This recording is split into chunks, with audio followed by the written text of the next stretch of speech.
જૂનાગઢના માંગરોળ તાલુકાના શેરિયાજબારા બંદર ખાતે ભારે વરસાદ અને દરિયાઈ ધોવાણને કારણે હોડી પાર્કિંગ વિસ્તાર સંપૂર્ણ ધોવાઈ ગયો। અંદાજે 6 થી 7 હજારની વસ્તી ધરાવતા અને મુખ્યત્વે માછીમારી પર નભતા આ ગામના માછીમારોની હોડીઓ પર આર્થિક નુકસાનનું મોટું જોખમ તોડાઈ રહ્યું છે।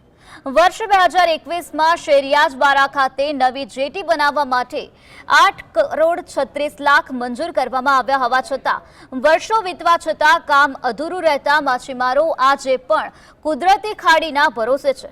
સ્થાનિકોના મતે આ 5 કિલોમીટર લાંબી કુદરતી ખાડી ઓછા ખર્ચે આધુનિક બંદર તરીકે વિકસી શકે તેમ છે।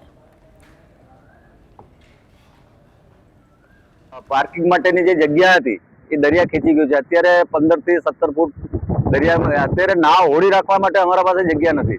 વહેલી તકે આ ડેજિંગનું કામ ચાલુ થાય એટલે અમારી ખાડીમાં 500 થી 1000 હોડી રહી શકે।